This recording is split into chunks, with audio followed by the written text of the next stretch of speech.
calme. Tu veux regarder cette vidéo? C'est bien. Maintenant, tu vas juste t'abonner, hein. Et dès que c'est fait, je te libère pour aller voir cette belle vidéo. Allez, des gros bisous. Mettez-vous en condition, hein. Petit casque, volume à fond, éteignez les lumières. On est parti. Je sais pas du coup, il est sur quoi?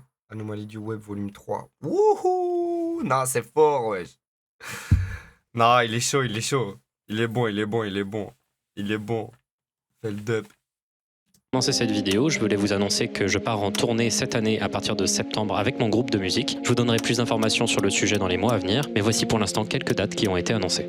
Le lien pour prendre des places est dans la description sur ce Linktree. Passez une bonne vidéo.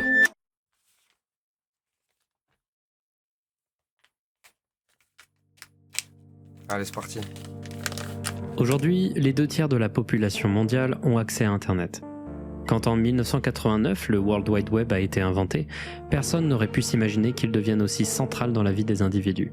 Que ce soit à travers d'applications, de services, de jeux en ligne, de sites internet ou de réseaux sociaux, tout le monde va sur Internet. Lieu globalisé, aux règles floues et à la législation difficile. Sur cette chaîne YouTube, j'aime vous documenter les parts les plus étranges, les plus niches et les plus flippantes du web. Parfois, certaines anecdotes, certains sujets ne rentrent pas dans les cases de mon format. Parfois, ils sont trop étranges, trop connus ou justement trop méconnus, et ils passent souvent dans une note de mon téléphone que j'ai appelée « Anomalie du web », regroupant des dizaines de bizarreries dont j'aimerais tellement vous parler, ce qui était impossible jusqu'à maintenant. Dans cette émission, laissez-moi vous mettre à la page, vous faire découvrir des histoires bizarres et intrigantes d'Internet, des intrus parmi les algorithmes, et des mystères inexpliqués venus d'un autre temps. Voici les anomalies du web. Ouais, vas-y, mon fait le dub en voix, ma gueule.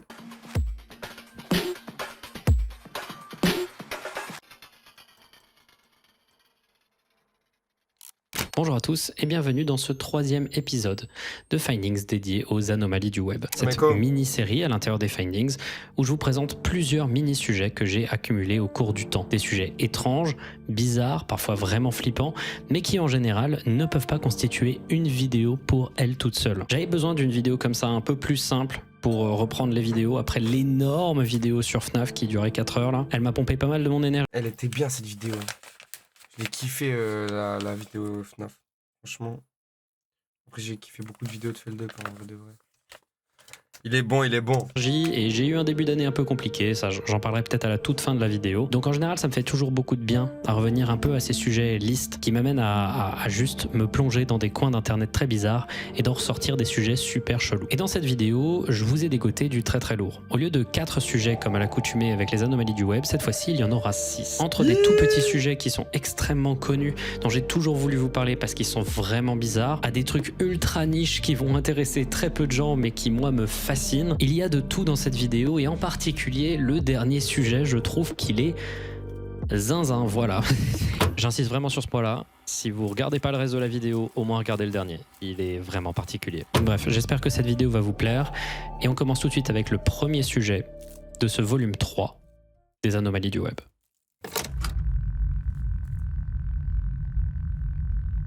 Ce premier mystère dont je vais vous parler dans la vidéo, j'ai envie de vous en parler depuis très longtemps. J'ai jamais su où le caser dans une vidéo. C'est un des cas les plus connus et les plus iconiques de l'histoire de Reddit. Ça s'est passé le 25 janvier 2015 sur le subreddit de la ville de Salt Lake City, qui est la capitale de l'Utah aux États-Unis. Ce jour-là, un utilisateur du nom de Disco Godfather 6922 va commencer un thread accompagné de 7 photos. Un étrange bâtiment vert au mur orné de minuscules fenêtres étrangement agencées. Wesh. En haut à droite de ce mur, on peut voir le nom de cet endroit. Funtime Kids Care. Ah, le verre, il pète sa mère. C'est donc, si on en croit cet intitulé, une garderie. Sauf que le titre de ce post, c'est ça. C'est quoi le problème avec cet endroit? J'ai vécu de l'autre côté de la rue de ce bâtiment pendant 5 ans et j'ai jamais vu un seul enfant y aller. Oula.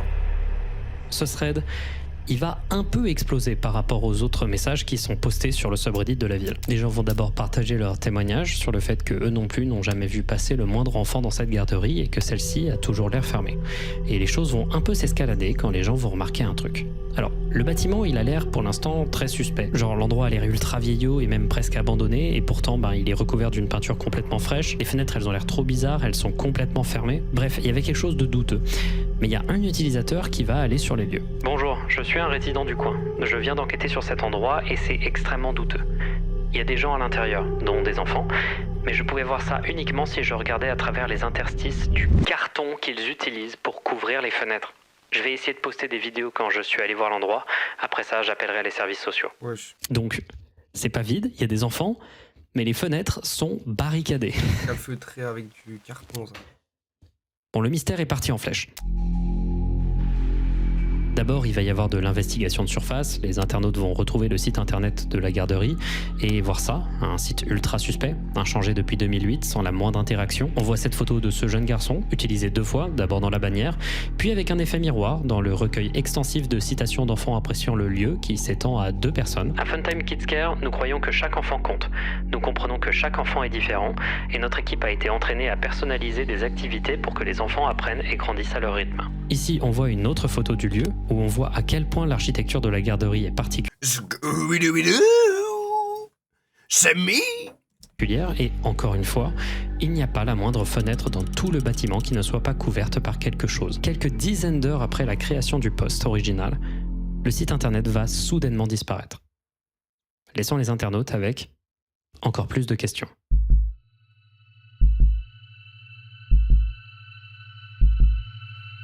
La première théorie qui va prendre de l'ampleur, c'est la théorie selon laquelle cette garderie n'en est pas une, et qu'elle serait en réalité un moyen de blanchir de l'argent. Il va y avoir pas mal d'autres théories qui vont aller plus loin, spéculant sur un possible trafic d'organes, trafic d'êtres humains, trafic de drogue, etc., etc. Mais en général, les théories disaient toutes que le lieu se faisait passer pour une garderie pour cacher quelque chose d'autre, quelque chose de beaucoup plus sombre. Ces théories vont être assez vite corrigées avec plusieurs témoignages d'utilisateurs, confirmant qu'il s'agissait bien... Par contre, c'est quoi cet agencement de fenêtres? C'est quoi cet agencement de fenêtres? Comment c'est possible? À quoi ça sert? d'une vraie garderie, mais pointant du doigt plusieurs trucs étranges. C'est une vraie garderie. J'étais facteur dans ce quartier. C'était toujours plein d'enfants à chaque fois que j'y allais. La seule chose bizarre, c'est que peu importe à quel moment je leur livrais le courrier, ça semblait toujours être l'heure de la sieste. J'ai visité le lieu quand j'ai eu mon enfant en 2009. Je n'y ai pas vu de laboratoire à mettre ou de pièces de torture. Par contre, ça sentait vraiment mauvais. Quelqu'un d'autre va trouver le nom de l'entreprise et trouver un recueil avec l'intégralité des sanctions et des plaintes déposées contre la garderie depuis sa création. Là, ils vont trouver de nombreuses sanctions visant l'établissement entre 2005 et 2008, certaines pour avoir crié sur des enfants, d'autres pour les avoir restreints dans leurs mouvements. On en apprend plus sur l'organisation du lieu, du matériel cassé et dangereux, absence de trousse de soins, incapacité à désinfecter la table à langer et surtout des tonnes de rapports sur le fait que les enfants sont souvent laissés pendant des durées excessivement longues, sans surveillance. Au milieu de toutes ces spéculations, des tonnes de comptes Reddit vont arriver sur le post pour poster des commentaires qui assurent que en fait, c'est une garderie parfaitement normale, qui ne cache rien de bizarre et qu'il fallait arrêter de la contacter. Sauf que la plupart de ces comptes avaient été créés après la création du post original, comme si quelqu'un créait des comptes pour dissuader les gens de continuer à chercher. À un moment, un commentaire lugubre menaçant le créateur du thread va être posté par un compte étrange. Je vais vous demander à tous d'arrêter d'enquêter sur cet endroit. De nombreux témoignages inquiétants vont continuer à être postés au cours du temps, en particulier sur un thread créé sur le subreddit Conspiracy, dédié aux théories du complot. Un témoignage anonyme, envoyé par message privé au créateur du thread, dira d'ailleurs ceci. Je viens de parler à un ami qui a habité juste à côté pendant environ 1 an. Il m'a raconté qu'un soir, par curiosité, ils avaient forcé la porte pour entrer, et que dans la pièce principale, il n'y avait qu'une chaise, en face d'une télé, diffusant en direct des images de l'autre pièce du bâtiment. D'ailleurs, la laverie automatique de l'autre côté de la rue est constamment surveillée par des policiers qui émènent des saisies de stupéfiants. Des tonnes de gens vont continuer d'aller vers la garderie, continuer d'appeler le numéro de téléphone de celle-ci. Un d'entre eux va notamment prendre des photos de la devanture et noter la présence d'un homme, avec possiblement un badge et une radio à ses côtés. Et tout ce fiasco amènera à la publication sur 4chan de photos montrant l'intérieur de la garderie, filmées à travers les interstices des fenêtres couvertes, révélant un lieu éclairé d'une lumière jaune, sans enfants, supervisé par une vieille femme. Et là, stop. Le thread vient d'être supprimé par les modérateurs du subreddit. Wesh.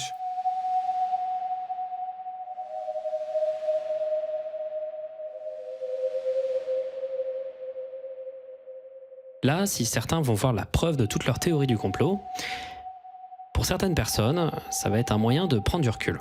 Depuis le début, et en général, dans les mois qui vont suivre ce premier thread, des gens vont harceler d'appels la garderie. Des tonnes de gens vont continuellement se rendre sur place en essayant de regarder à travers les interstices des fenêtres. Et c'est particulièrement dommageable pour la réputation d'une garderie s'il y a des dizaines d'adultes en train d'espionner à travers des fenêtres barricadées. Disco Godfather 6922 avait fait plusieurs updates sur le post où il expliquait qu'il essayait d'appeler en boucle la garderie pour avoir des informations.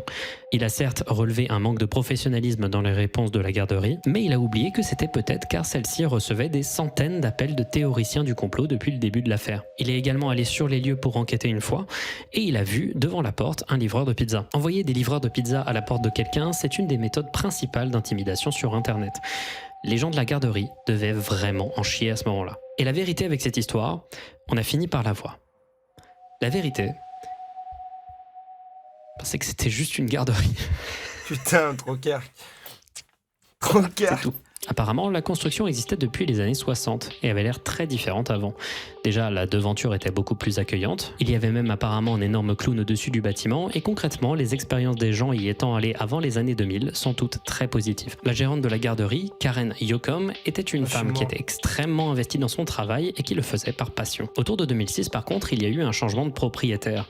Et apparemment, à cause d'un manque de moyens et de personnel, il y a eu pas mal de problèmes dans leurs premières années. Aujourd'hui, apparemment, leur bilan est parfaitement clean et il n'y a pas eu de plainte pour maltraitance depuis très longtemps. Et en ce qui concerne l'apparence bizarre du bâtiment, ça aussi c'est explicable. Apparemment, une voiture aurait foncé sur la devanture il y a très longtemps et le bâtiment a changé pour rester attrayant et différent des autres tout en étant beaucoup plus sécurisé avec des petites fenêtres. Et la raison pour laquelle les fenêtres sont barricadées et bloquées, c'est juste pour que des gens bizarres ne regardent pas à travers. Étant donné que c'est une garderie destinée à des enfants issus de familles à bas revenus, dans un voisinage gentrifié et également destinée à des enfants subissant des difficultés familiales et médicales, c'est un choix qui est plutôt compréhensible. Aujourd'hui, le mythe autour de ce bâtiment est extrêmement connu, il est extrêmement fort et il est encore présent. Il y a des gens qui, encore maintenant, vont se rendre devant cette garderie. Il y a des gens qui font des cosplays, des fanarts. C'est vraiment un lieu qui est devenu un peu culte. Mais c'est pas parce que le lieu avait l'air aussi bizarre et que le bâtiment en lui-même est super étrange que c'est aussi connu comme histoire. Ce qui est vraiment particulier, c'est à quel point Internet, autour de juste une spéculation, s'est monté la tête pendant plus de 48 heures. De ouf, c'est ça qui est dingue. C'est ça qui est dingue. C'est que des fois on tilt, mais il y a air, frère.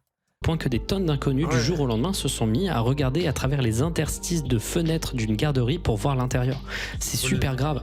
Et évidemment, les propriétaires, ils ont détesté. Voilà, c'était une horrible période pour eux. Et finalement, cette histoire, c'est un peu un cas d'école de comment une rumeur et une spéculation se créent sur Internet et des dégâts que ça peut engendrer.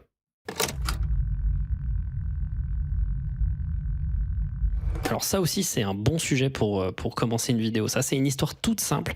Elle est arrivée il y a seulement quelques semaines de ça sur Reddit. Donc c'est encore tout frais. Et quand je suis tombé sur ce sujet brièvement au cours d'une soirée, je me souviens avoir eu une réaction anormalement intense. Donc tout commence avec un de mes subreddits préférés, le RBI. On va pas expliquer ce qu'est le RBI à chaque fois, on l'a déjà expliqué dans le premier volume, donc pour aller très vite, c'est un subreddit pour enquêteurs amateurs qui essayent de régler des mystères. Mais la différence, c'est qu'ici, ils sont souvent ultra sérieux. Genre ils essayent de résoudre des crimes, des meurtres, des disparitions, ce genre de choses. Même si parfois ils essayent de régler des mystères très simples, genre des messages téléphoniques étranges, des chaînes YouTube bizarres, ils ont une atmosphère où quand même, ça se prend pas mal au sérieux. L'affaire dont je vais vous parler commence le 17 mars de cette année, lorsque l'utilisateur Rylan16 va créer un post du nom de « Étrange photo sur mon téléphone, prise lorsque je dormais ». Alors, mettons en place le contexte. Rylan est un étudiant à la fac. Pendant quelques jours, il s'est décidé de retourner chez ses parents alors que ceux-ci étaient absents pour leur anniversaire de mariage, afin de s'occuper de leur chien.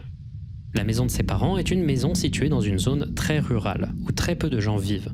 Pour vous dire, dans un cercle d'1 mile autour de sa maison, il dit que le seul endroit où des gens pourraient être, c'est un simple camp de chasse. Wesh, mes frères. La situation de ouf. Moi, je vais pas nourrir le chien, je t'avoue. Là, Sinon, il est complètement isolé, au milieu de nulle part, au bord d'une route.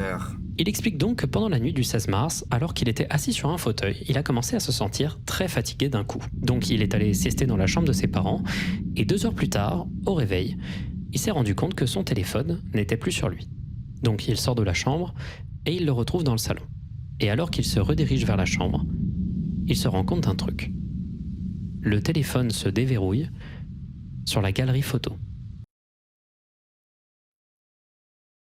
C'est quoi cette histoire de psychiatre, frère? Pas sur l'écran d'accueil. Et dans sa galerie photo, il y avait 2 images. 2 images sombres où on ne voit pas grand-chose. Non, ta gueule. Des images qu'il n'a aucun souvenir d'avoir prises. Donc là, sur le moment, c'est bizarre, mais ça pourrait juste être un bug de son téléphone. Enfin, c'est juste 2 photos complètement noires, quoi. Sauf que quand on augmente la luminosité de celle-ci, bah, il se passe ça. Fils de chien, vas-y, ferme ta gueule, frère.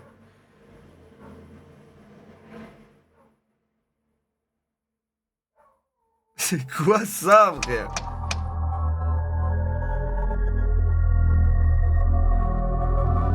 Mais frère!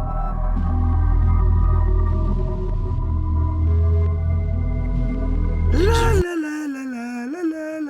vous jure que quand je suis tombé sur ce thread, j'étais dans mon lit, insomnie, 3h du matin, et quand j'ai vu les images éclairées, j'ai eu un frisson très très intense. Genre, c'est quoi ce visage là? Qu'est-ce qui s'est passé? Alors évidemment, un truc aussi chelou, ça fait se poser de nombreuses questions, et instantanément, moi je me suis mis à être sceptique. Bah ouais. Mais évidemment, vous vous en doutez, il y a plus. D'abord, quand Rylan est tombé sur les photos, il n'a pas eu tout de suite le réflexe d'augmenter la luminosité. Malgré ça, il a quand même vu le visage caché dans la deuxième photo, et ça l'a terrorisé. Il est parti conduire un peu pour calmer son anxiété. C'est aux États-Unis, ils ont une autre relation avec le fait de conduire. Puis à un moment, il a commencé à se calmer et à rationaliser tout ça, en se disant que c'était probablement un bug de son iPhone 14. Dans le doute, il poste quand même sur le RBI pour avoir l'avis des internautes et essayer d'expliquer l'apparition de ces images. Alors on va pas tout de suite jouer les sceptiques parce que Reddit s'en est très bien occupé tout seul. En effet, beaucoup de gens quand ils vont voir des visages cachés dans les photos vont crier au fake, ça ressemble à l'ARG, ça pue l'ARG quoi. Certains vont quand même demander à Rylan d'envoyer les métadatas de la photo, qui ne vont rien révéler de suspect, et juste donner l'heure à laquelle la photo a été prise, minuit 56. On va apprendre plusieurs choses avec les réponses de Rylan sur le post. D'abord, il ne reconnaît absolument pas le visage sur la photo et jure qu'il ne s'agit ni du sien, ni de celui d'un membre de sa famille. Il a l'air également de constamment accueillir les explications rationnelles avec énormément de positivité. Il a l'air de vraiment vouloir que cette photo ne soit pas celle d'un visage. Et enfin, il ne souhaite pas en parler à ses parents car ceci serait très religieux et présumerait instantanément qu'il s'agit d'un événement paranormal. Ce qui est particulier, c'est qu'il va rayer très très vite la possibilité qu'il s'agisse de quelqu'un qui s'est introduit dans sa maison par effraction. Il explique qu'il habite vraiment dans un endroit trop isolé, qu'il y a des caméras de surveillance partout, genre ne serait-ce que des caméras de chasse qui sont un peu partout parce que c'est un lieu où il y a de la chasse. Bref, il écarte très vite cette possibilité et on dirait que c'est un peu aussi juste pour se rassurer tout seul. D'autres théories vont être rayées assez vite. Il ne s'agit pas d'une fuite de monoxyde de carbone qui aurait pu causer un délire et des pertes de mémoire. Il ne s'agit visiblement pas d'un hack de son téléphone et donc il ne reste que quelques hypothèses rationnelles. Soit il s'agit d'un défaut du téléphone qui aurait pris des photos d'objets qui dans le noir ressemblent à un visage, soit il s'agit d'un cas de somnambulisme, même si Rylan dit ne jamais avoir été somnambule, il n'écarte pas la possibilité, soit c'est un fake. Sauf que c'est pas fini du tout en fait, parce que Rylan va recréer un post très très vite. Dans celui-ci, il explique qu'il a décidé de rester chez ses parents pour continuer à s'occuper de leur chien en étant plutôt serein car il s'était La photo, frère, ils abusent. auto-convaincu qu'il ne s'agissait de rien de sérieux grâce aux explications des redditeurs. Le soir, il s'est rendormi dans son lit, cette fois-ci avec son téléphone à ses côtés et à nouveau, des photos sur son téléphone. Mais ta gueule, allez, frère, c'est quoi ça? Sauf que là, il ne stresse pas, les photos sont complètement sombres, donc il se rassure en se disant qu'en effet, il s'agissait d'un dysfonctionnement de son iPhone, suite à quoi il annonce qu'il fera un formatage complet de celui-ci. Et en effet, ce genre de bug où des images non désirées apparaissent dans la galerie, c'est déjà arrivé à certaines personnes. Que ce soit des images qui sont sauvegardées par un réseau social sans ton consentement, soit un défaut de l'iPhone qui juste prend une photo sans prévenir, ça peut arriver. Ça explique pas pourquoi il y a un visage, mais ça peut arriver. Sauf qu'en fait, ces nouvelles photos, elles sont pas complètement noires. Putain de merde. Il y a en tout 10 photos, et lorsqu'on augmente la luminosité à donf, on remarque que celles-ci ne sont pas complètement sombres. Ce sont définitivement des photos qui ont été prises pendant la nuit, dans l'obscurité la plus totale.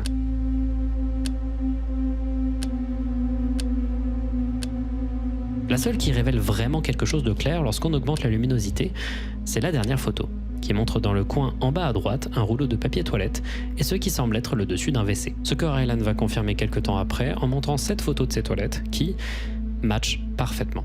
Mais les gens vont quand même essayer de déchiffrer ce qui se passe dans chaque photo, trouvant par pareidolie des tonnes de visages qui n'existent pas, des tonnes de mains qui n'existent pas, etc., etc.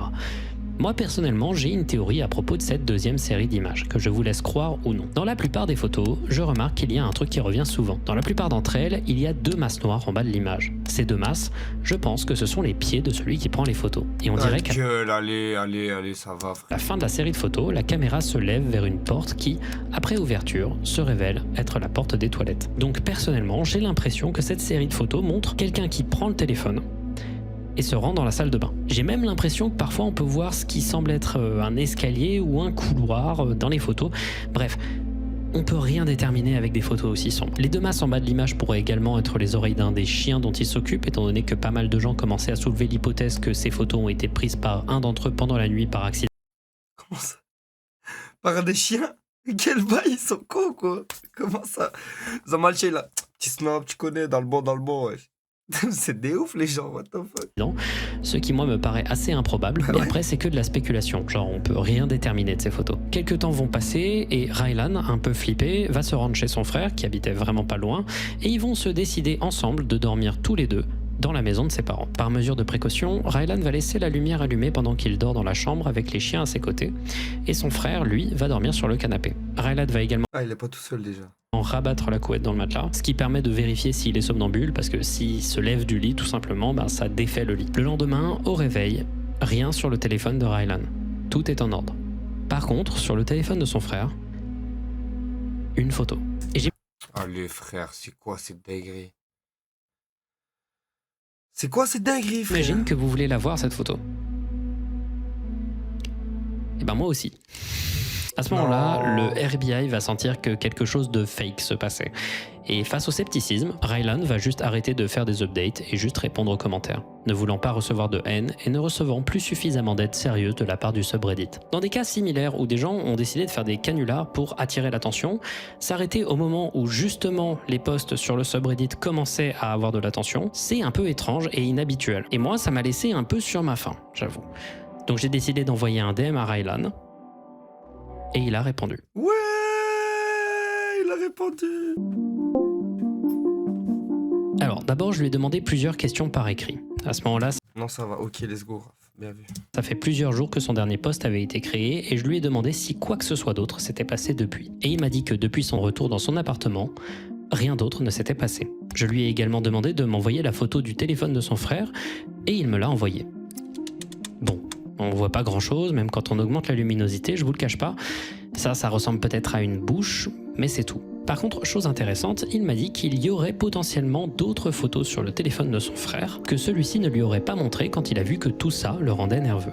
Encore maintenant, je n'ai pas pu voir ces potentielles photos. Rylan maintient coûte que son visage ne ressemble pas à ça. Il maintient que tout cela est vrai et qu'il n'a jamais été somnambule dans sa vie. Sa théorie personnelle serait celle d'un dysfonctionnement de son cerveau, peut-être un cas psychotique, même s'il n'en a jamais eu dans sa vie. Il a également répondu à quelques personnes sur Reddit qu'il y avait un peu de moisissure chez ses parents. Et la présence de certains types de moisissures chez certaines personnes peuvent causer des cas de psychose, de délire ou des pertes de mémoire. Ça expliquerait également le gros rush de fatigue qu'il a eu le premier jour qui l'a mené à dormir par la suite. Peut-être qu'il était dans un état anormal. Personnellement, je pense qu'il s'agit d'un canular.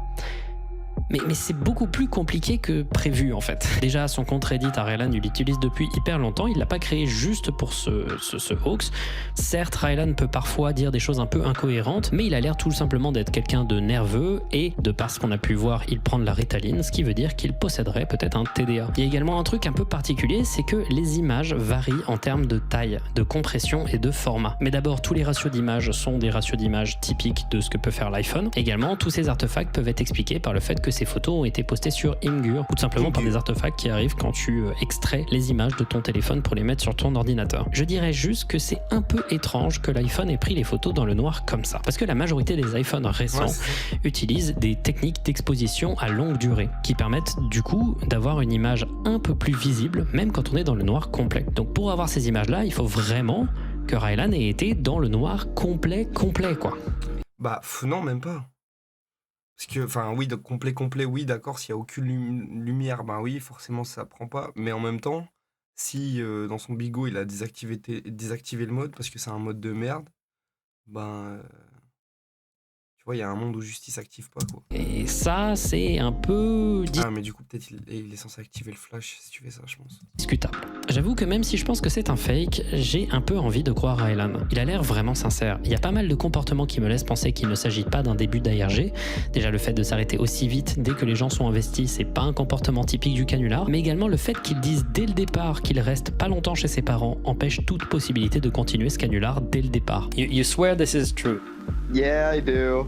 That's kind of the entire reason why I took the newest update down, because I noticed that the people responding to it were either just there purely for like entertainment, or they were just like trying to call me out and that like say it was fake. It's definitely easier to talk about it now because it's over, so it doesn't really affect me that much anymore. Personnellement, si Raylan ne ment pas, l'hypothèse la plus probable, cette fois-ci c'est peut-être celle qui est la plus flippante. Quelqu'un se serait introduit à multiples Vas-y, fais le dub, frère. Il veut me baiser, il veut me baiser, il veut me baiser. Il est 23h20, cousin. Laisse-moi tranquille. reprises chez ses parents, Avec ça, c'est sound effect là. uniquement pour prendre des photos avec son téléphone. Et rien d'autre. J'ai conseillé à Raylan de vérifier les caméras de surveillance près de chez ses parents. We do have game cameras, but I tried looking into them. They haven't been checked in a while, so I sort of doubted that they would have caught anything anyways, and the one that I did check had water in it, so it was obviously broken. I mean, I doubt anyone came there anyways. Je ne sais pas s'il y aura une update à cette histoire un jour, mais en attendant, je suis curieux et un peu inquiet. C'était sûr qu'il allait faire une face comme ça, cet enfoiré. Affaire à suivre.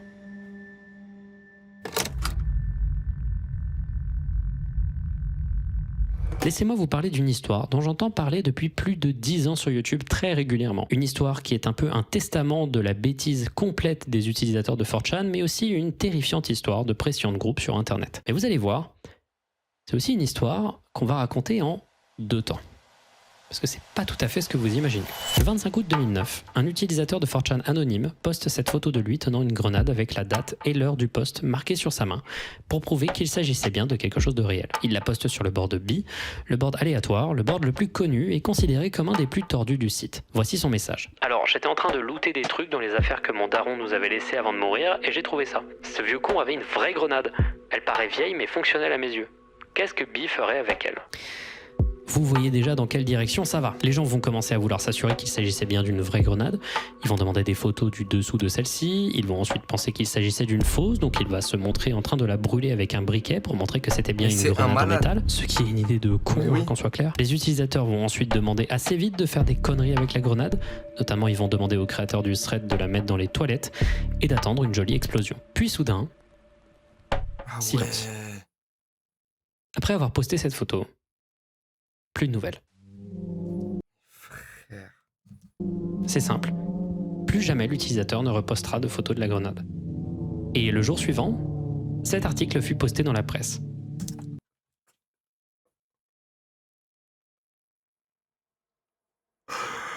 Pardon, désolé, je devrais pas.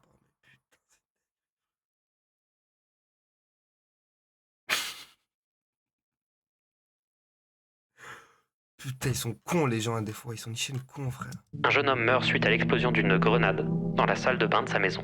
Oscar Lopez Ortega, 17 ans, a été retrouvé mort suite à une explosion à l'intérieur de sa maison.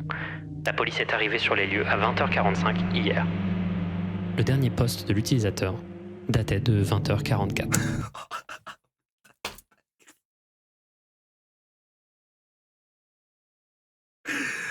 Les gens, ils sont fous, frère.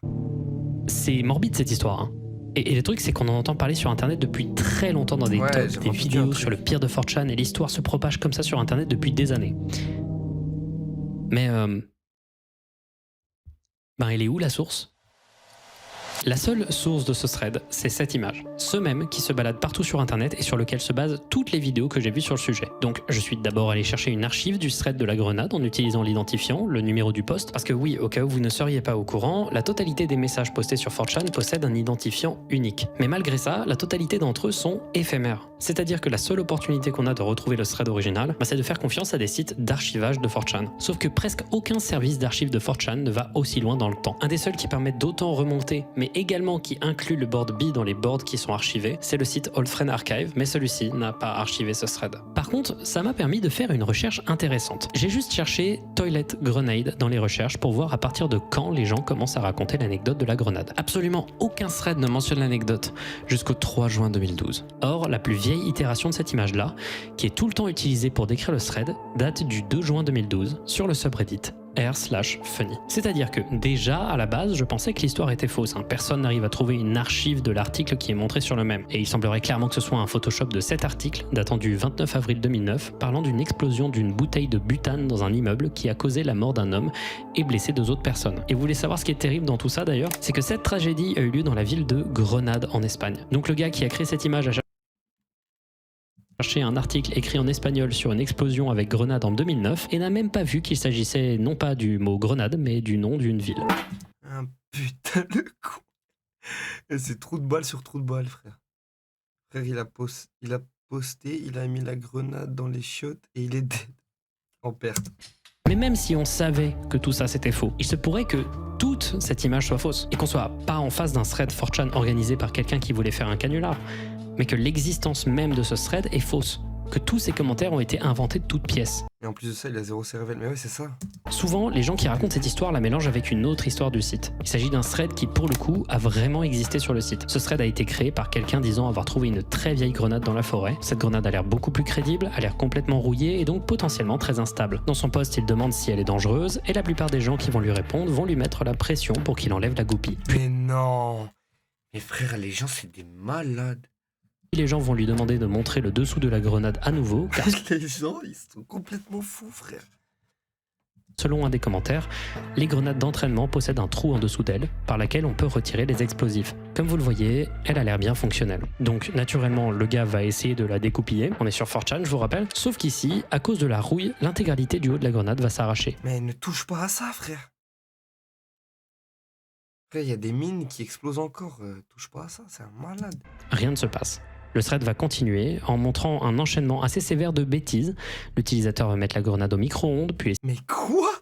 Mais frère. essayer de la brûler, puis la mettre en dessous de la roue de sa voiture, puis pareil, silence complet. Il n'a plus jamais répondu. Sauf que, encore une fois, c'est complètement faux. Alors, encore une fois, le post a bel et bien existé, il n'y a pas de problème avec ça, ça a été archivé. Par contre, l'idée selon laquelle le type aurait arrêté complètement de poster après l'upload de cette photo avec une grenade sous la roue de sa voiture, bah ça, c'est une légende urbaine, c'est complètement faux. En effet, il a posté 2 autres messages dans le thread, des messages saoulés, un peu énervés du fait que personne ne le croyait, et après, il a probablement arrêté de poster par frustration. Par contre, Wesh, attends. un peu énervé du fait Expect a package. It comes from Belgium, so it can take a while. Cheers. Zama, c'est un Belge. Mais c'est une blague. que personne ne le croyait, et après il a probablement arrêté de poster par Certains frustration. humains n'ont pas Par peur de la contre, mort, la lui. légende urbaine selon laquelle la grenade aurait finalement explosé et que ça l'aurait emporté avec lui, et ben ça vient de cette image qui a aidé à propager la légende sur internet pendant très longtemps et qui affirme à la fin dans un texte rajouté que le type n'aurait jamais reposté. Ce thread aussi est souvent noté comme étant legit. Mais j'avoue penser qu'il s'agit d'un troll encore une fois, notamment à cause de la date de création du thread, le 26 juin 2012, quelques temps après la propagation de la première image qui a créé la légende. Comme si quelqu'un avait voulu créer une version plus crédible d'une histoire déjà propagée en masse pour être sûr de finir immortalisée dans la légende du site. Et ça a très bien marché du coup. Le thread est très régulièrement cité comme faisant partie des threads les plus flippants et les plus marquants de l'histoire du site, et son histoire s'est lentement mariée avec le premier canular qui avait été posté sur Reddit. Encore aujourd'hui, le premier thread, s'il a existé, reste un lost media, et rien ne semble aller dans le sens de son existence. Mais un truc est sûr, si c'est un canular, il a réussi à avoir des dizaines et des dizaines de youtubeurs au cours du temps qui n'ont jamais douté une seule seconde de son existence. C'est vrai.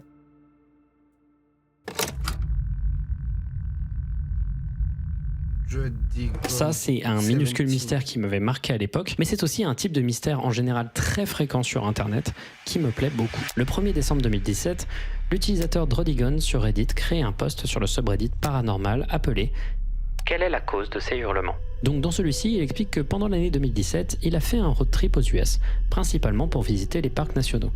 Et l'histoire qu'il raconte se passe dans la minuscule ville de West Yellowstone, juste à côté du parc Yellowstone. C'est un des parcs nationaux les plus grands et les plus sublimes des États-Unis. C'est un endroit magnifique et énormément prisé par les touristes ou les Américains en road trip, notamment à cause de la présence de geysers et de sources chaudes qui ont pour origine l'activité volcanique du coin. Parce que, fun fact, le parc de Yellowstone se trouve sur un super volcan qui s'appelle la caldeira de Yellowstone, un volcan endormi qui, s'il se déclenchait, et il peut se déclencher à tout moment, apparemment c'est imprévisible, causerait potentiellement la fin du monde.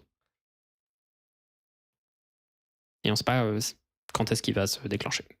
Quoi? Revenons à notre petite ville de West Yellowstone. C'est un petit endroit qui sert de ville d'appoint pour les gens qui vont visiter le parc. Il y a principalement des commerces et surtout des motels. Donc pendant quelques jours, l'utilisateur, avec sa fiancée et ses parents, sont restés dans un motel pas cher et un peu miteux au bord de la route. Ils s'endorment le premier soir en mettant leur alarme à 5h du matin pour pouvoir voir le lever du soleil et observer la faune du petit matin. À 4h45 du matin, Drodigon et sa fiancée sont réveillés par quelqu'un qui tabasse la porte en pleurant. Il ouvre la porte, terrifié, et tombe sur sa mère, en état de choc. La raison ? Il y a quelqu'un qui hurle. Une femme qui hurle. Ils sortent devant le motel et à ce moment-là, il sort son téléphone pour appeler la police. Pas de réseau téléphonique. Il va donc voir sa chambre de motel, pas de téléphone dans les chambres. Alors il prend son téléphone et filme cette vidéo.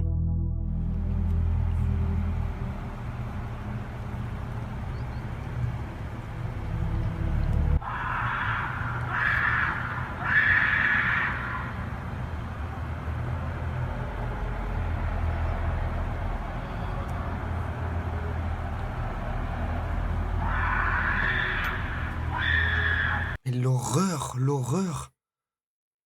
frère.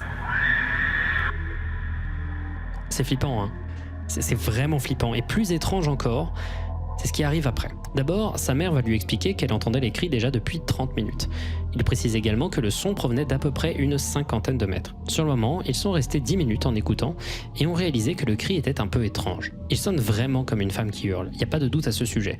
Par contre, la femme ne prononce jamais le moindre mot.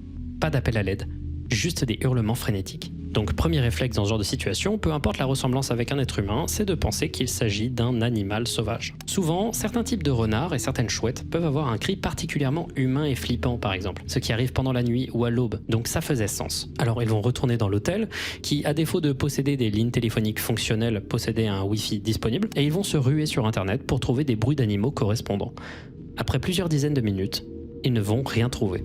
Au bout d'un moment, alors que les cris avaient commencé depuis au moins 1 heure, un policier va arriver, leur poser des questions, et il n'avait pas l'air d'être au courant des cris. Après leur avoir expliqué tout le contexte, le policier va entendre le cri et se diriger dans sa direction en voiture. Après ça, les hurlements vont se faire de plus en plus rares, jusqu'à ce qu'enfin le silence revienne. La famille de Drodigon va ensuite passer la journée au parc, et vont notamment interroger des rangers en leur montrant la vidéo, et en demandant s'ils reconnaissaient le cri. Résultat, personne n'y arrive. Ça a l'air vraiment mystérieux. En rentrant du parc, la petite famille va se rendre au bureau du shérif de la ville pour avoir des infos. Ah ouais. Et là, ça va devenir encore plus suspect. Notre visite a été accueillie avec beaucoup d'hostilité, à la fois de la part de la femme à la réception, qui a fini par nous claquer le volet au nez, et également du même policier qu'on avait vu dans la matinée. Ils ont dit chacun la même chose, ça ressemblait presque à un script. Désolé madame, mais c'était une femme intoxiquée qui criait à son petit copain. Fin de la conversation. Plus tard, ils parleront à une employée du motel et leur feront écouter l'enregistrement. Elle dira ne jamais avoir entendu de tels cris dans sa vie. Wesh. Donc, qu'est-ce qui a bien pu se passer? La première thèse donnée par Reddit, étant donné que le post s'est retrouvé sur le subreddit paranormal, c'était peut-être la fameuse légende des skinwalkers. Les skinwalkers, c'est des créatures folkloriques, des d'accord. cryptides issus des croyances navarro et plus généralement du folklore natif américain. Ces créatures, ou parfois sorcières, auraient la capacité de se transformer en animaux ou en êtres humains. Drodigon rajoute même dans son post que des témoignages de gens ayant vu des skinwalkers disent que ceux-ci se changeraient parfois en êtres humains blessés pour attirer des proies potentielles. Vous vous en doutez, je ne crois personnellement pas en cette théorie. La théorie la plus probable, c'est celle de l'animal. Et en l'occurrence, pas mal de gens sur Reddit semblent unanimes. Ça ressemble au cri d'un puma. Il y en aurait quelques-uns à Yellowstone et leur cri est assez connu pour être très ressemblant à D'accord, mais les gars, un puma, c'est hyper dur à trouver. C'est super farouche. C'est impossible, frère. Comment il va aller en ville comme ça, que ça là, frère? Il va boire sa bière? Non, frère. celui d'une femme qui hurle. Voici plusieurs extraits différents que j'ai pu trouver sur YouTube de cris de puma.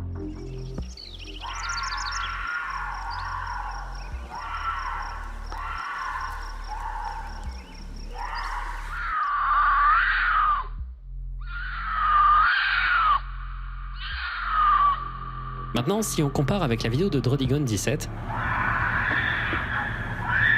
ça ressemble un peu. J'avoue que c'est certes très probable, mais je suis pas convaincu à 100%, j'avoue, voilà. Le cri tape un peu plus fort dans les aigus et ressemble vraiment à un cri de jeune femme, surtout la deuxième fois qu'il apparaît. Malgré ça reste la piste la plus probable, étant donné la faune locale et le fait que les cris ont duré plusieurs heures sans que aucun mot ne soit jamais prononcé. Il y a également des gens qui ont dit que ça pouvait être un pécan. Ça me paraît être encore plus différent comme son, j'avoue. Moi, ce que je trouve bizarre déjà, c'est la réaction des locaux. Le fait qu'aucun ranger ne reconnaisse ces cris. Le fait que la police réagisse avec autant d'hostilité. Le fait que des gens habitant dans la ville disent ne jamais avoir entendu ce bruit. Tout ça est vraiment chelou. Il y a un monde où quelqu'un a vraiment hurlé pendant 1 heure, sans que jamais personne ne vienne l'aider. Et ça, c'est une pensée qui me rend complètement ouf. Je trouve ça également angoissant, si c'est le bruit d'un animal, d'imaginer que régulièrement des gens se dirigent en direction de ces cris, pensant aider une personne en détresse, en finissant par se retrouver en face d'un animal potentiellement dangereux. Mais comme vous le savez, j'aime bien pousser les trucs jusqu'au bout, et donc je me suis posé une question. D'où pouvaient bien provenir les cris? Alors pour faire ça, j'ai regardé la vidéo et j'ai remarqué ce panneau, dont on arrive à lire ici « One Horse Motel ».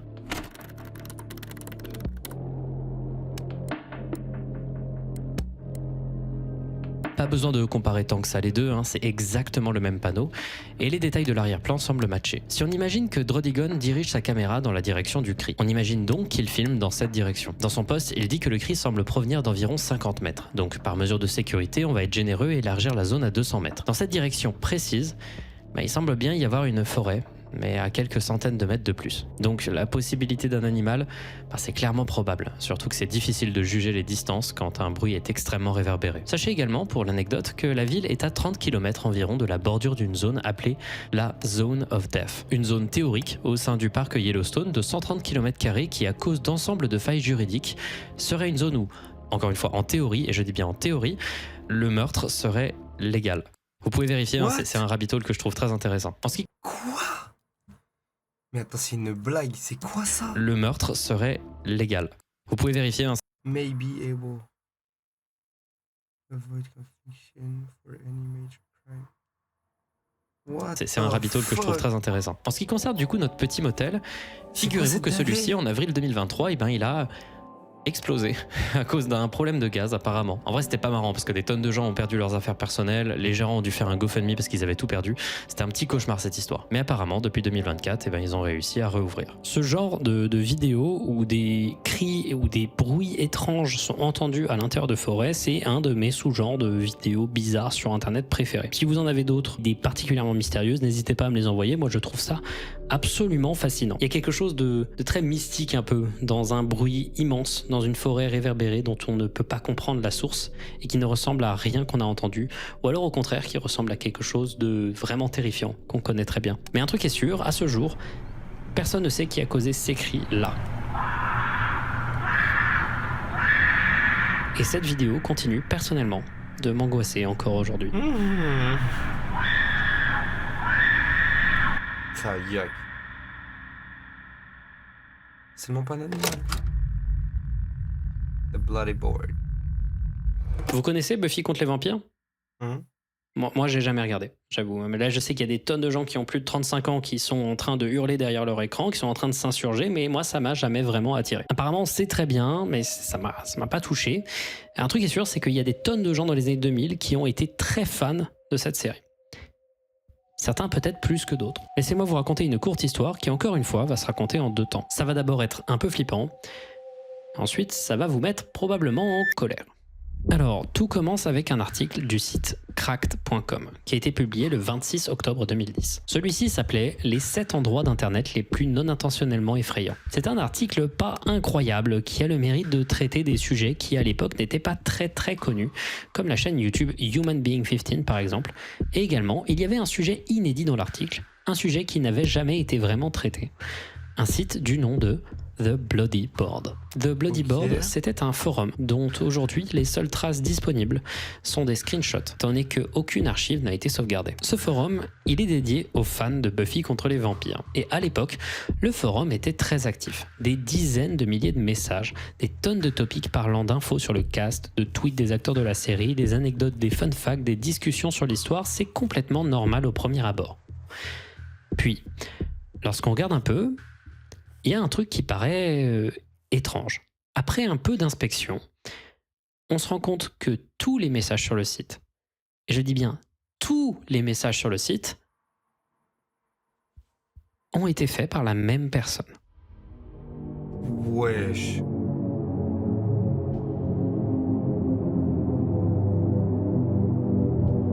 Le même compte, nommé Jamie Masters. Frère. Des dizaines de milliers de messages d'un même compte qui se répond continuellement à lui-même, sans jamais s'arrêter.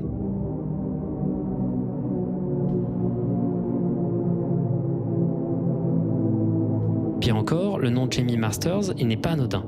C'est un surnom affectueux donné à James Masters, un des acteurs de la série que le compte Jamie Masters semble apprécier et connaître un peu trop. Genre la majorité des topics tournent autour de ce personnage, autour de cet acteur en particulier, de son actu, de manière assez insistante quand même. Et cet acteur, c'est également le gars qui joue Piccolo dans Dragon Ball Evolution. L'article du site crack.com va vite être inondé de centaines de commentaires, ce qui pour le site était assez inhabituel, et la plupart d'entre eux étaient au sujet du fameux Bloody Board. De nombreuses questions vont se poser. Pourquoi est-ce que la personne fait ça? Est-ce que c'est un bot? Qui est derrière ce compte en vrai? Et là, ça devient un peu triste. Le site s'est fait dézinguer. En à peine quelques heures, 4chan et plusieurs autres sites pas très attentionnés ont trouvé l'adresse, le nom, le prénom, tous les réseaux sociaux de la créatrice du forum. Ils ont tous créé un compte sur son forum et l'ont spammé avec des blagues sur le viol, des menaces, des insultes, des infos de doxing qui avaient été trouvées plus tôt, du gore, du porn et des incitations. Ils vont même apparemment créer un autre forum pour organiser le siège du Bloody Board, et toutes les infos de la créatrice du site vont être fièrement affichées sur tout plein de sites pas très sympas comme Encyclopédia Dramatica. Donc, qui était derrière ce forum du coup? Eh bien, il s'agissait d'une jeune femme, très probablement autiste, fan de Buffy contre les vampires, qui postait sur internet sous le surnom de Don't Kill Spike. Quand elle s'est réveillée, des heures après le début du raid du forum, elle a d'abord essayé de bannir les quelques milliers de nouveaux comptes qui pourrissaient son forum et a finalement décidé de supprimer le Bloody Board entièrement, tant il était impossible pour elle de réguler le harcèlement. Et il s'avère que l'article de Cracked et l'intégralité de la couverture médiatique qu'il y avait sur le site à l'époque était assez malhonnête. En fait, il donnait l'impression que c'était le forum d'une personne qui se répondait à elle-même en boucle, comme si la personne avait plusieurs personnalités ou était particulièrement seule, ce qui en soi n'est pas un problème. Mais en réalité, pas du tout. Il s'agissait en fait d'un système pour donner des news aux fans de la série et du taf du réalisateur Joss Whedon. Et en vrai, quand on y réfléchit, l'organisation de forums avec des groupes de sujets, des threads et des commentaires, c'est en vrai une manière plutôt cool d'organiser des articles de news et des mises à jour régulières. Il y avait en réalité plus de 150 utilisateurs sur le forum, qui pour le coup ne postaient rien sur le site, mais qui juste lisaient les articles que postait Don't Kill Spike. C'est d'ailleurs pas le seul forum de ce type à exister. Il y avait par exemple le site astronomy.activeboard.com, un site comportant plusieurs dizaines de milliers de messages liés à l'astronomie, tous rédigés par l'utilisateur Blobarna, qui, pareil, utilisait le site pour archiver ses observations et ses articles. Lui, il a quand même eu l'idée préventive d'interdire la création de nouveaux comptes sur son forum quand d'autres forums se sont rendus compte de l'activité bizarre de son site. Et figurez-vous que, encore aujourd'hui, Don't Kill Spike continue de poster des news sur Twitter et LiveJournal à propos de James Masters, et tout ce qui est relatif à l'univers de la série dont elle est fan. Elle n'a jamais arrêté. Et je trouve ça plutôt stylé au vu de ce à quoi elle a été confrontée. À côté de ça, une grande partie des gens qui ont été responsables du raid qui a failli ruiner la vie de Don't Kill Spike continuent de proclamer fièrement qu'ils ont bien fait de faire ce qu'ils ont fait parce que tout simplement, selon leur dire, cette femme était folle. Ouais, je trouve que c'est une des histoires les plus concises et cruelles que je puisse raconter dans un épisode de Findings.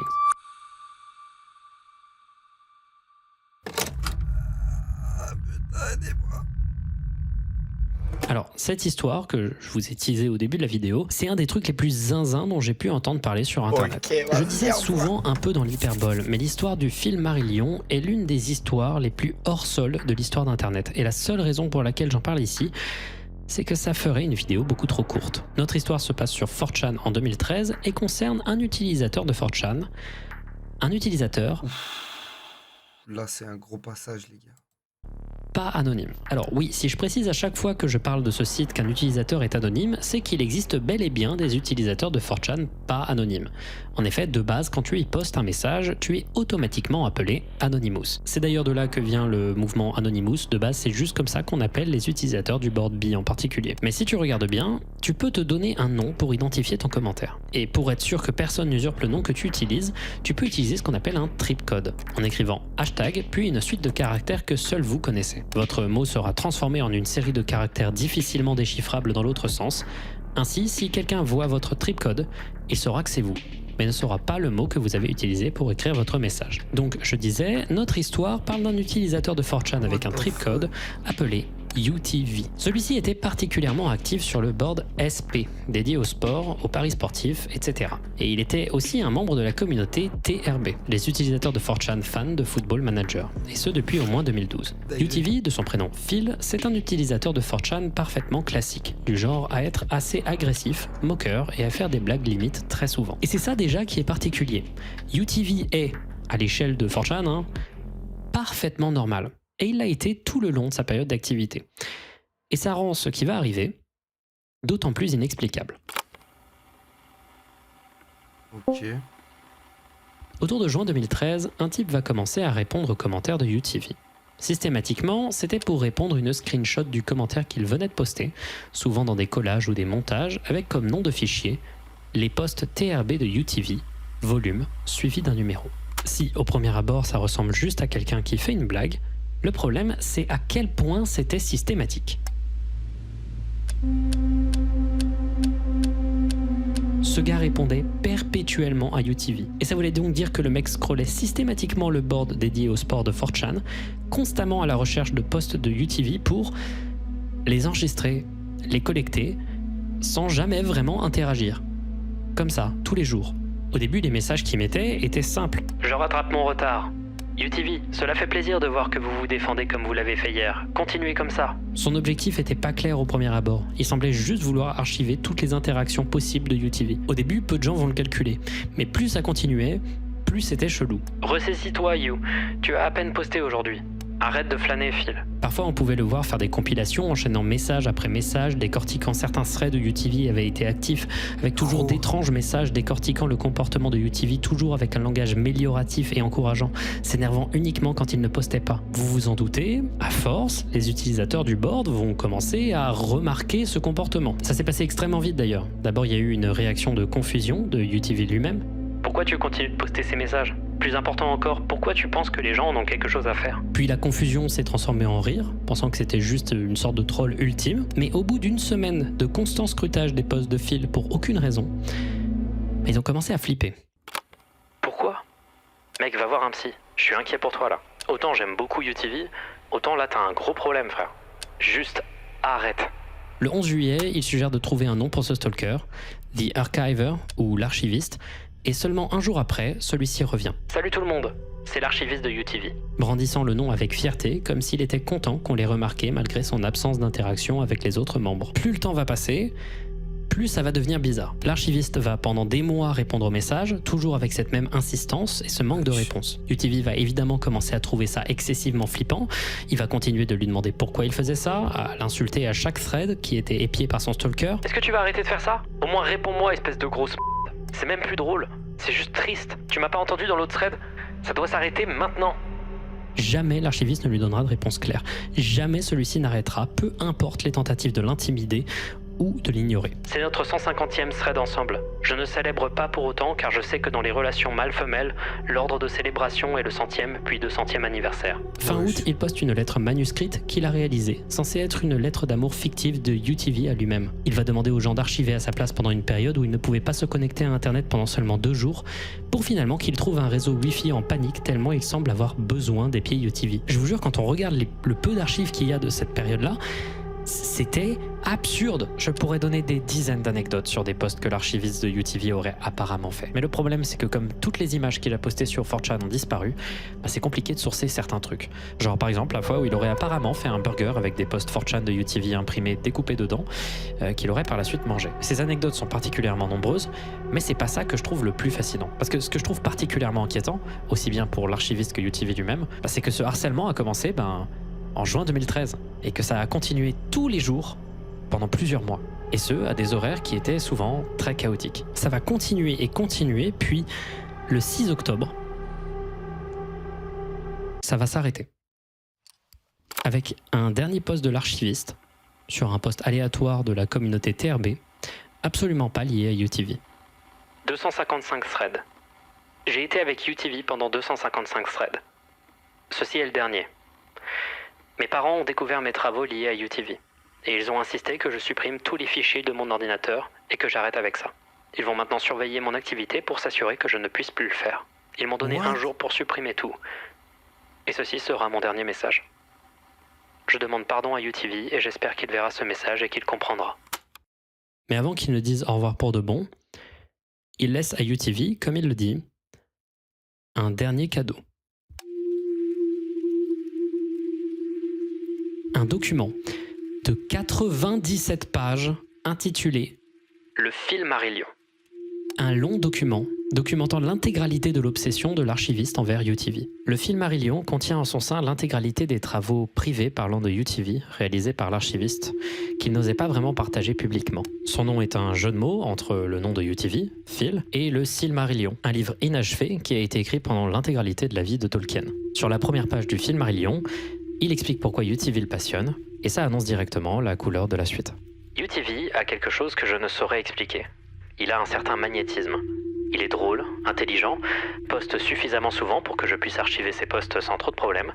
Il m'attire et me complète. Notons que ceci n'est pas une tentative de doxer ou révéler l'identité de UTV. Ces idées ne m'intéressent pas. Et je veux que UTV soit là le plus longtemps possible, pour que nous continuions notre relation fructueuse et sans limite. Ah, l'angoisse. Pourquoi je fais ça ? Car UTV est ma passion, mon hobby et ma vie sociale. Je l'aime et j'aime archiver ses posts. Rien ne peut surpasser la sensation, l'incroyable bonheur que je ressens quand je le vois poster. Voilà, donc vous êtes pas prêts. C'est le genre de sujet où juste le voir. Je comprends pas comment avoir. C'est possible d'avoir une passion pour quelqu'un et là surtout en mode. Tu le vois pas, c'est juste un mec qui poste. C'est comme un tweetos, Zama, c'est la même chose, frère.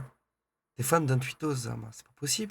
Ah, ça suffit à lui-même. J'ai pas envie de prendre le Silmarillion à la légère. C'est à la fois un document qui doit être absolument terrifiant à lire quand on est la personne qui est victime de ce stalking, mais c'est également terrifiant d'imaginer un peu l'espace mental dans lequel l'archiviste a été plongé pendant plusieurs mois. Je vais vous parler d'une partie de son contenu, mais je vais essayer au maximum de peu juger parce que c'est extrêmement grave. C'est vraiment une situation extrêmement grave et très particulière. D'abord, le début du Silmarillion décrit un peu le personnage de UTV. Il décrit chacun de ses patterns de poste, décortique son humour, ses mèmes préférés, dont notamment cette image de chien, même qui est très souvent utilisée sur le board par Phil, qui est devenu pour lui un symbole de UTV, mais également de ses amis et de sa fréquence de poste. Ensuite, on a le droit à plusieurs collages des posts de UTV, dans des pays, des continents, sur un bateau d'une croisière fictive qu'il aimerait faire avec UTV, dans des tests de Rorschach.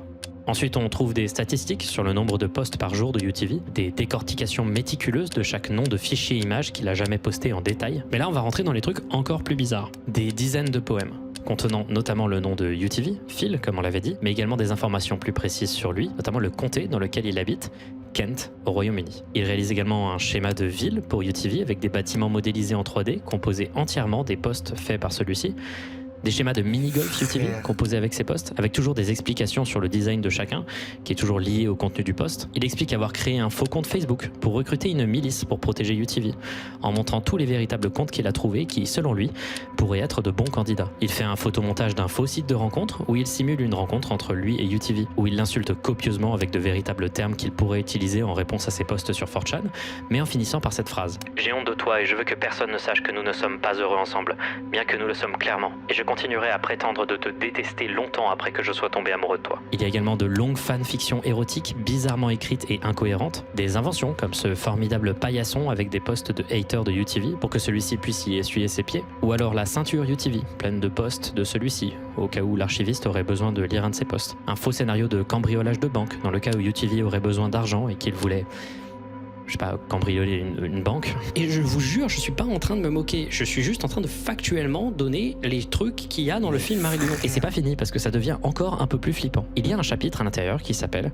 Des manières de me faire sentir plus proche de UTV, où il explique qu'il essaye de s'imaginer au quotidien qu'il vit en colocation avec UTV. Il fait d'abord des plans de son appartement, s'il vivait avec bien évidemment une salle entière dédiée à ses archives de sa bibliothèque UTV, et pour se donner l'impression que dans son appartement actuel, il vit avec Phil, il met par exemple des listes de tâches que UTV doit faire sur des post-it chez lui, tâches ménagères que du coup il ne va pas faire pour qu'il ait l'impression que juste UTV a la flemme de les faire, ou alors il décide de labelliser des nourritures dans son frigo qui appartiennent à UTV et qu'il ne touche donc pas. Maintenant, encore plus inquiétant, des plans de funérailles pour UTV. Au cas où il devrait lui arriver le pire.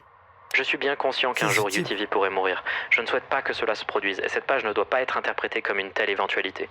Mais je crois qu'il est légèrement plus âgé que moi, et je n'ai aucune vision d'un monde dans lequel je ne serai plus à ses côtés. Et ensuite, il y a un journal jour par jour de son quotidien, où on réalise que le type ne vit que pour Phil, et où on le voit déprimé au moindre signe d'inactivité. 13 septembre.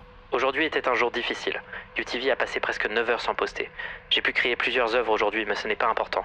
Parfois, je me sentais très triste et seul. Je ne veux pas penser à cette journée. 19 septembre 2013. UTV n'a pas posté de message aujourd'hui. Je suis de plus en plus contrarié et je ne veux pas être en colère contre UTV. Mais j'aimerais qu'il vienne me parler et m'expliquer où il est parti. 15 septembre. Je suis assis ici à 23h18. UTV n'a posté qu'une fois aujourd'hui. C'est ce genre de jours qui me font me demander pourquoi je fais ça pour nous. Pourquoi je fais ça ? Je me demande s'il en a quelque chose à faire. Si nous étions un couple marié, il aurait été dehors toute la nuit et serait rentré avec une odeur de sur son t-shirt et du rouge à lèvres et du tachant ses habits. Je me sens malade. 27 septembre. Putain, parlons sérieusement là. J'ai donné strictement tout à UTV. Je me suis occupé de lui pendant des mois. Je l'ai aidé, donné l'amour dont la plupart des gens rêvent, sur lequel ils écrivent des poèmes et dont ils ont besoin plus que tout. Comment pourrais-je savoir où il est maintenant ? Je ne peux pas. Il pourrait poster sur un autre forum, il pourrait être en train de boire, il pourrait être mort. Il s'en fout de moi, il s'en fout de nous. Et des messages comme ça, il y en a des dizaines, toujours en train de rationaliser l'impossible attraction qu'il ressent, toujours en train de penser que secrètement Phil est amoureux de lui, que cette attraction est réciproque. Mais l'élément le plus terrifiant à mes yeux, si on se met du point de vue de Phil, c'est une page très connue de son film Marillion. Ceci est une lettre de rançon composée à partir des posts de UTV. Si je devais le kidnapper, voilà ce que j'enverrais. Dans la fameuse lettre, il demande aux parents de UTV 40 millions de dollars en l'échange de leur fils, prétendant qu'il enverra une partie de leur fils chaque semaine tant qu'il n'aura pas l'argent, avant de menacer de couper les pieds de UTV. Il continue son texte en décrivant qu'il maintiendrait UTV dans sa salle de bain pour que celui-ci puisse voir son corps nu sans qu'il ne puisse avoir peur et qu'il ait l'impression que je lui fais des avances sexuelles. Bien sûr, ça serait du bluff, et je ne me permettrai jamais qu'on fasse du mal à mon trésor le plus cher. Frère, les gens sont psychopathes.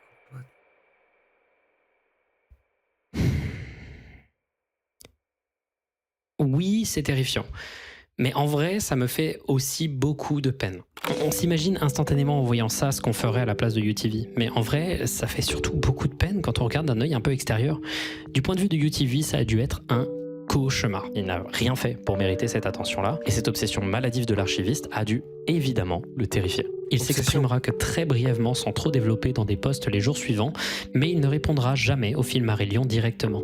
Seulement un commentaire à son nom lâche un simple point d'interrogation, mais comme le trip code associé n'est pas le bon, c'est possible que ce ne soit pas lui. Je sais pas si vous réalisez l'ampleur. Là, vous n'avez qu'une petite portion des posts qu'il a réalisés. Dans le film Marillion, il met également des liens vers des vidéos YouTube qu'il a réalisées, et celles-ci, elles sont incompréhensibles.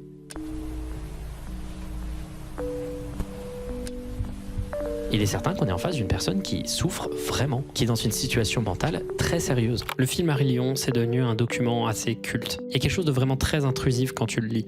Mais en même temps, c'est un plongeon parfait pour te mettre directement dans la tête de quelqu'un d'obsessif. Aujourd'hui, cette histoire est extrêmement connue sur Internet, et c'est une des histoires les plus déroutantes que j'ai pu y trouver. Et en vrai, même si ça a dû être un cauchemar pour UTV, même si ça a dû être terrifiant, j'espère aussi que lui, il va bien. Parce que le milieu psychiatrique est pas toujours très tendre avec les personnes psychotiques. Ou alors, tout est complètement faux.